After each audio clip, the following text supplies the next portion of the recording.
اعوذ باللہ من الشیطان الرجیم بسم اللہ الرحمن الرحیم وَاعْتَصِمُوا بِحَبْلِ اللَّهِ جَمِيعًا وَلَا تَفَرَّقُوا۔ آج بڑے بازار یاقوت پورے میں اتحاد ملت وقت کے تقاضے کے عنوان پر تحریک مسلم شبان و جوائنٹ ایکشن کمیٹی تلنگانہ و آندھرا پردیش کے زیر اہتمام ملک کے موجودہ حالات کے تناظر میں جلسے عام منعقد ہونے والا تھا اور اس جلسے کے لیے یقینی طور پر بہت سے مسلمانوں میں بڑا جوش اور بڑا سمجھیے کہ جذبہ تھا۔ شہر حیدرآباد ہی نہیں بلکہ جو اطلاعات تھی کہ اضلاع کے بھی بعض علاقوں سے اس جلسے میں لوگ شرکت کرنے والے تھے، لیکن افسوس کہ اس جلسے کا پرمیشن آخری سمجھیے کہ لمحات میں پولیس نے ریجیکٹ کیا۔ کل میں نے اس کی مختصر سی تفصیل سمجھیے کہ آپ کے سامنے رکھی۔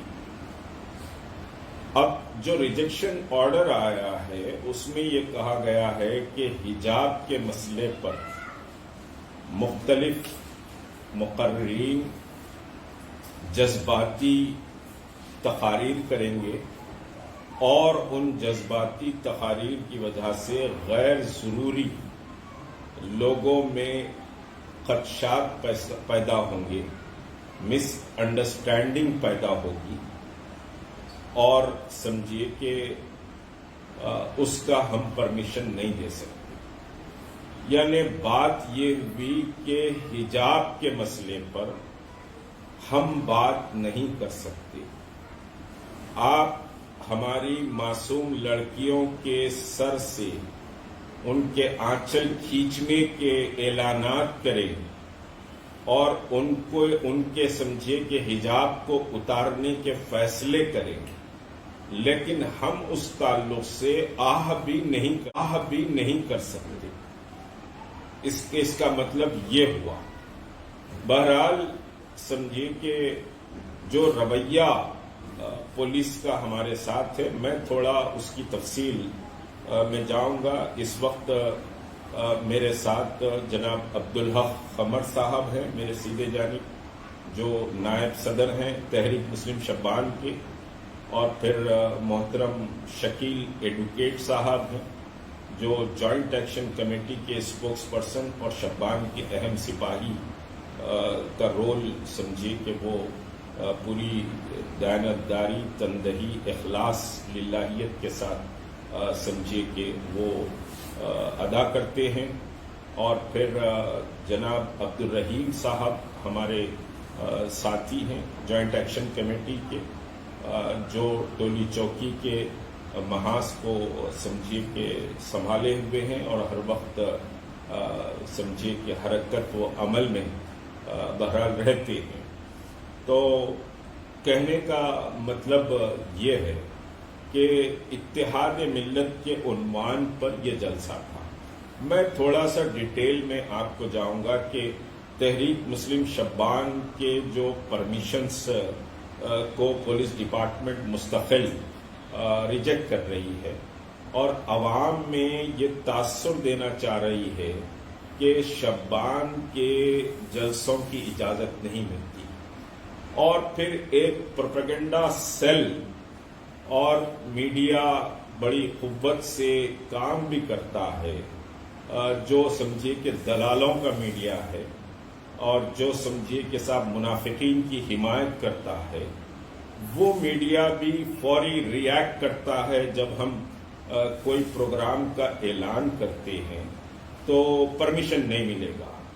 ارے بھائی، لڑنا ہماری فطرت میں ہے اور 30-34 سالہ تحریک مسلم شبان کی ایک بڑی لمبی تاریخ ہے۔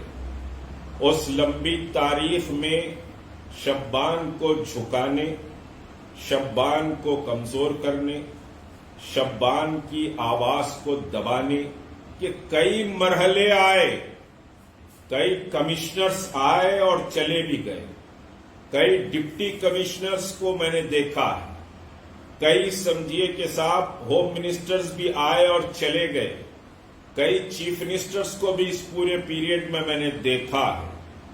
ایسا نہیں ہے کہ میں سمجھیے کہ آنکھ بند کر کے خالی کونے میں بیوقوفوں کی طرح بیٹھتا ہوں، پورے ملک پر بھی نظر میری رہتی ہے، پورے عالم اسلام پر بھی میری نظر رہتی ہے، دنیا کے تغیرات اور دنیا کے آباد کو بھی بہت گہری نظر سے میں دیکھتا ہوں۔ یہ اللہ کا بڑا کرم اور حبیب پاک صلی اللہ علیہ وسلم کا بڑا صدقہ ہے کہ ان چیزوں کو میں بہت باریک بینی سے دیکھتا ہوں۔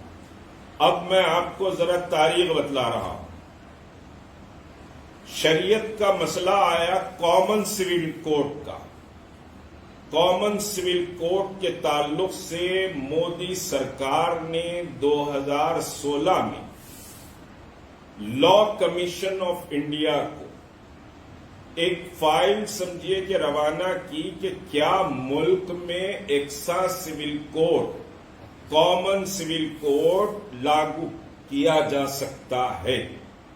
یہ گورنمنٹ آف انڈیا کی طرف سے لا کمیشن کو فائل دی گئی تھی۔ لازمی ہے اللہ تبارک تعالیٰ نے دھڑکتا ہوا اور تڑپتا ہوا دل بھی دیا ہے اور ملت کی نفس کو پڑھنے اور سمجھنے کی صلاحیت بھی اللہ نے دی ہے۔ تو فوری طور پر تحریک مسلم شبان نے شہر حیدرآباد اور تلنگانہ کے تمام جماعتوں کے ذمہ دار اور علماء اکرام، مشائقین، دانشور حضرات اور پھر پولیٹیکل جماعتوں کے بھی سیاسی قائدین کا ایک اجلاس ایک شہر کے بڑے شادی خانے میں رکھا، جو سمجھیے کہ مشاورتی اجلاس تھا۔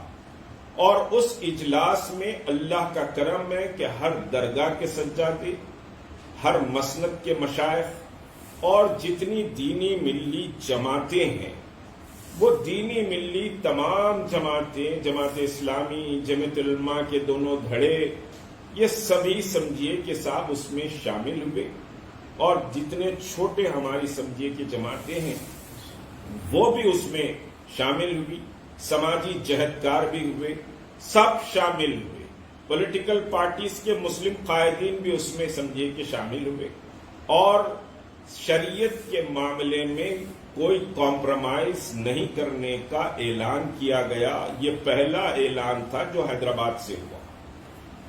اب اس کے بعد سمجھیے کہ صاحب حیدرآباد کی ہر جماعت، ہر پلیٹ فارم پر شریعت کی بات ہونا شروع ہوئی، اور پھر نومبر میں نمائش میدان کے وسیع و عریض سمجھیے کہ نمائش کے میدان میں ہم نے آل انڈیا شریعت کانفرنس منعقد کی، اور آل انڈیا شریعت کانفرنس کا اجلاس شروع ہوا، بمشکل 1 گھنٹے میں نمائش میدان پوری طرح بھر گیا، نمائش میدان کے باہر پبلک نکل گئی۔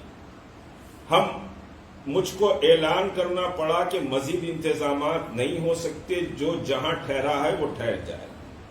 اب اس وقت دلال جو ہیں، ان دلالوں کے پیٹ میں بڑی مڑوڑ ہوئی، شہر میں انہوں نے گڑبڑ کرا دی، اور خواتین کا گوشہ بمشکل سمجھیے آدھے گھنٹے میں بھر گیا تھا، جس میں ہزاروں کرسیاں ڈالی گئی تھی۔ تو بہرحال گڑبڑ کرا دی، فلاں ہوا۔ اللہ کا کرم ہے کہ بھئی جلسہ پوری کامیابی سے رات دیر گئے تک جاری رہا، پورے نظم و ضبط کے ساتھ جاری رہا، اور ادھر شہر میں بلیک آؤٹ کر دیا گیا۔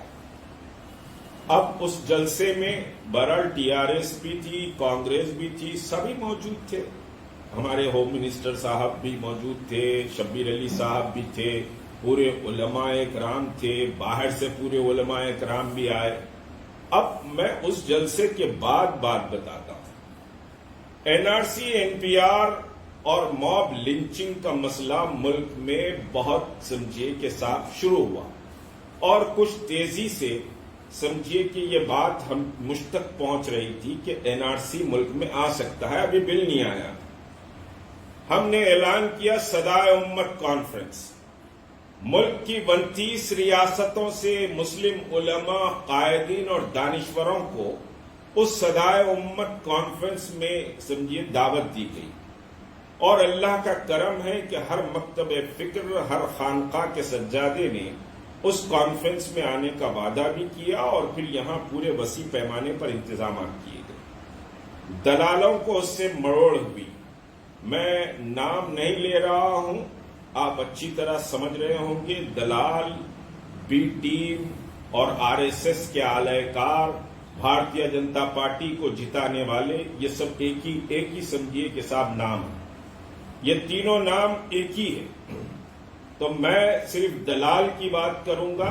باقاعدہ وہ دلال اگر کہہ رہا ہوں تو بھارتیہ جنتا پارٹی کو جتانے والی بی ٹیم بھی دلال میں شامل ہے. RSS کی بیک ڈور سے حمایت کرنے والی بھی سمجھیے کہ یہی دلال گروپ ہے. تو دلالوں کو تکلیف ہوئی اور all of a sudden commissioner of police نے صدائے امت کانفرنس کے پرمیشن دینے کا انکار کر دیا، جبکہ 15 دن پہلے پرمیشن موو ہوا تھا. اب اس کے بعد بہرحال شکیل صاحب عدالت کو گئے اور بڑی کوششیں محنتیں ہوئی اور ایک شادی خانے میں وہ جلسہ جو 2 تا 3 لاکھ سمجھیے کے ساتھ کی گیدرنگ کا جلسہ ہو سکتا تھا، وہ جلسہ سکڑ کر ایک شادی خانے میں ہوں. میں موت سے بھی نہیں ڈرتا.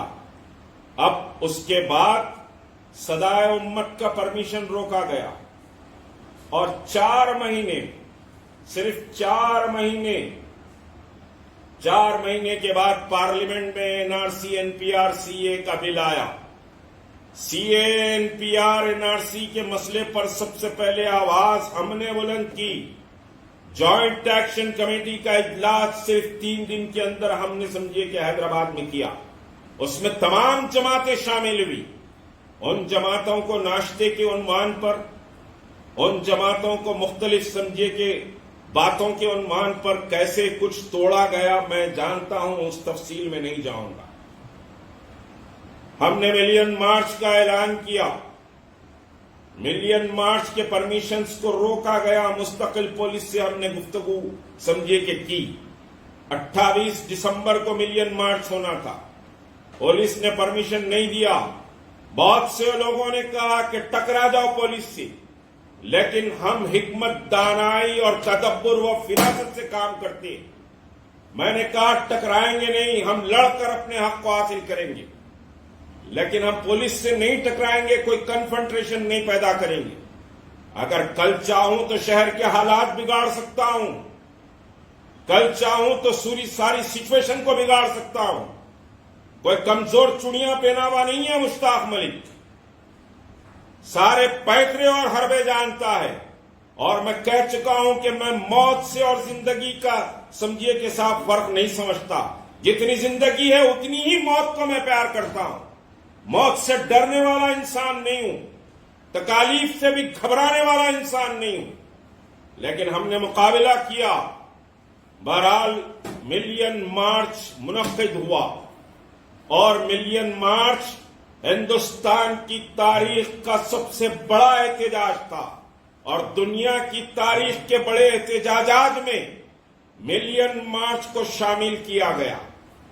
اور اس ملین مارچ نے ایک دوسری تاریخ بنائی کہ ایک خراش بھی کسی کو نہیں آئی، ایک گالی بھی کوئی سمجھیے کہ ایک اور دوسرے کو گالی نہیں دی.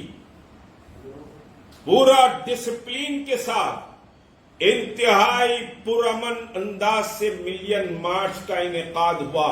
دنیا حیرت زدہ اور سمجھیے کے ساتھ اپنی انگلیوں کو دانت میں پکڑی ہوئی تھی کہ آخر یہ کس طرح اتنا پیسفل ملین مارچ اور اتنی تعداد میں لوگ سمجھیے کہ آئے.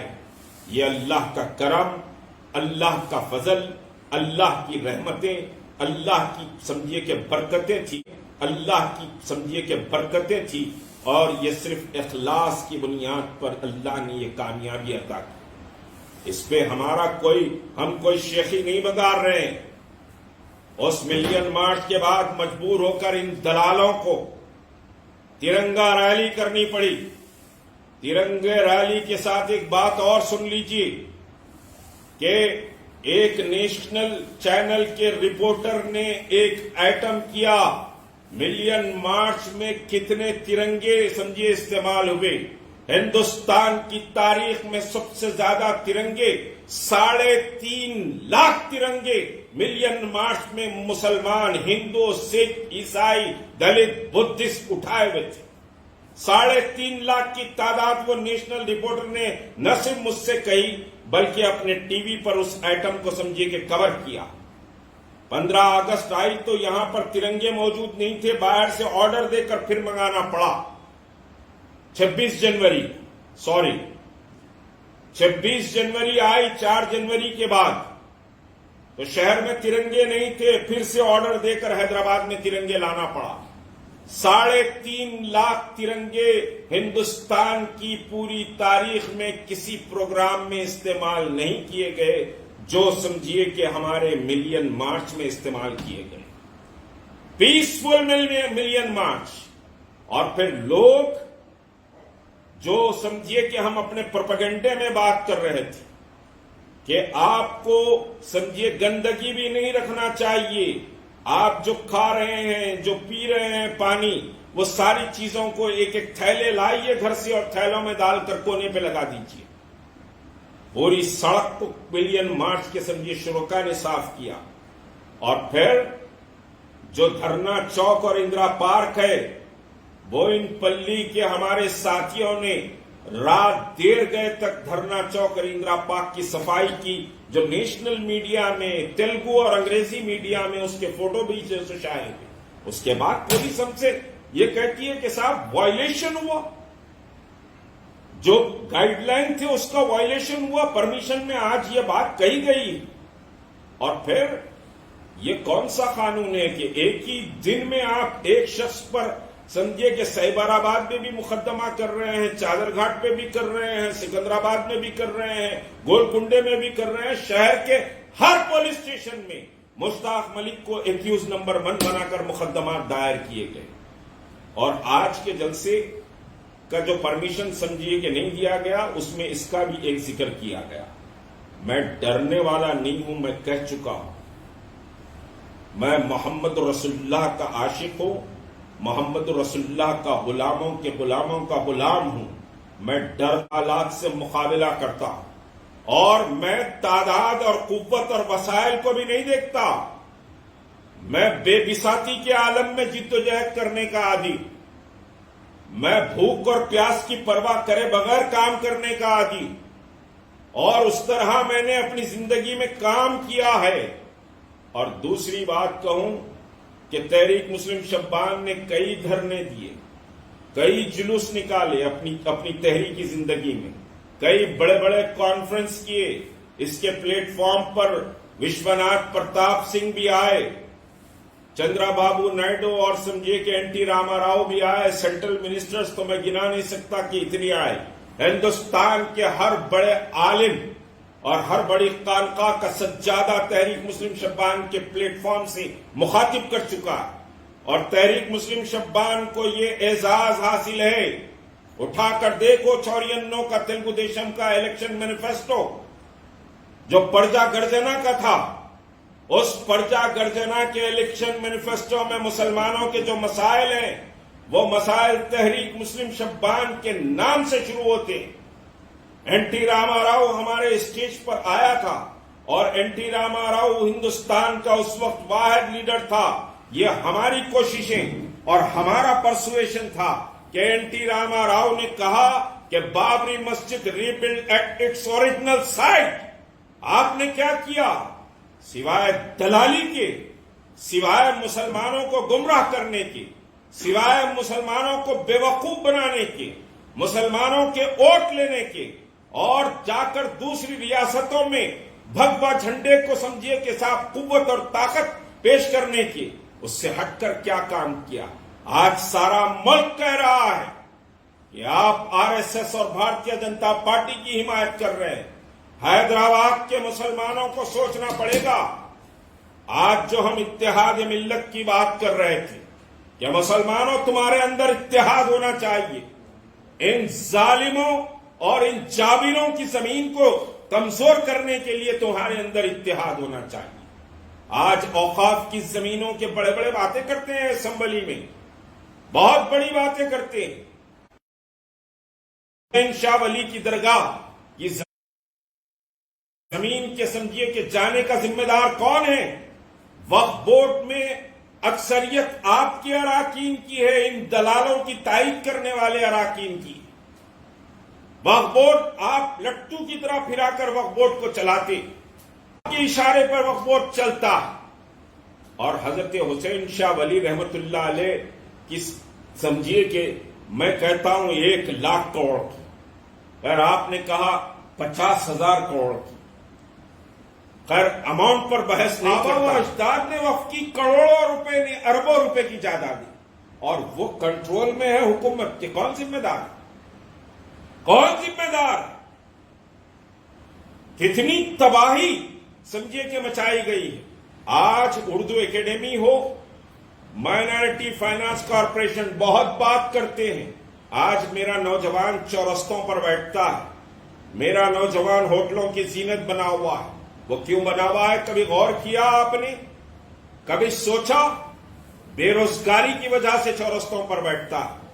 کوئی اس کے سامنے ترقی کے ذرائع اور اس کے سامنے کوئی ترقی کے اسباب نہیں ہے، وہ چورستوں پر بیٹھتا ہے۔ وہ انجینئر ہے، وہ گریجویٹ ہے، وہ پروفیشن ہے، لیکن چورستوں پر بیٹھ کر اپنے اوقات کو سمجھے کہ گزار رہا ہے۔ وجہ کیا ہے؟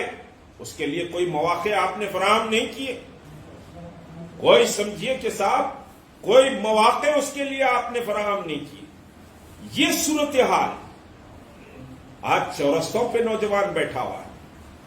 آج سمجھیے کہ نوجوان چورستوں پر بیٹھا ہوا ہے، چبوتروں پر آج نوجوان بیٹھا ہوا ہے۔ کیوں بیٹھا ہوا ہے؟ یہ آپ کی وجہ سے بیٹھا ہوا ہے۔ آپ اس کے راز ذمہ دار ہیں، اس کے راز ذمہ دار آپ ہیں۔ نوجوانوں تم کو سوچنا پڑے گا کہ یہ جو صورتحال ہے، اس صورتحال کو بدلا کیسے جا سکتا ہے۔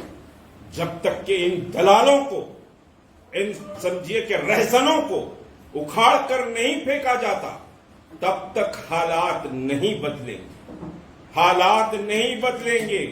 ان کو اکھاڑ کر پھینکو، ان سے ڈرنے کی ضرورت نہیں ہے، ان سے خوف زدہ ہونے کی بھی ضرورت نہیں ہے۔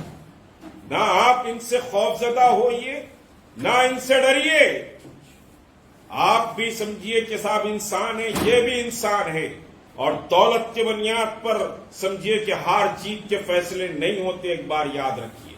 میں نے ابھی بدر کی بات کی، پوری تاریخ اسلام گواہ ہے کہ دولت کی بنیاد پر مسلمانوں نے سمجھیے کہ دنیا کی بڑی سلطنتوں کو زیر نہیں کیا، بلکہ اخلاص للہیت اور اللہ پر یقین اور منزل پر پہنچنے کے جنون میں ان کو سمجھیے کتاب عزت و وقار عطا کیا۔ آپ کو ڈرنے اور گھبرانے کی سمجھیے کہ ضرورت نہیں۔ اور پھر دوسری سمجھیے کہ جو بات اہم بات میں کہہ رہا ہوں کہ حجاب پر مسلمان بات نہ کریں، مسلمانوں کے اتحاد پر مسلمان بات نہ کریں۔ آپ تو N R C N P R پر بھی بات کرنے نہیں دینا چاہ رہے، آپ غلام بنا کر رکھنا چاہتے ہیں قوم کو، بے بسی اور لاچاری میں قوم کو مبتلا کر کے رکھنا چاہتے ہیں۔ آپ سمجھیے کہ مسلمانوں کے اندر، لیکن اتنی قیمتی جائیداد کا کیس ہائی کورٹ میں جیتے، ٹریبونل میں جیتے، اور جا کر سپریم کورٹ میں ہار گئے۔ آپ حکومت کے دوست ہیں، آپ تلنگانہ حکومت کے ساتھ عشق فرماتے ہیں، آپ کے اشارے پر حکومت مسلمانوں کے فیصلے کرتی ہے۔ تمہارے میں اتنی شرم اور اتنی جرت یا اتنی حمیت ملی یا اتنا درد مسلمانوں کا نہیں تھا کہ تم چیف منسٹر سے جا کر کہتے کہ حکومت تلنگانہ سپریم کورٹ میں یہ جو سمجھیے کہ حضرت حسین شاہ ولی رحمت اللہ علیہ کی درگاہ کے 6 1654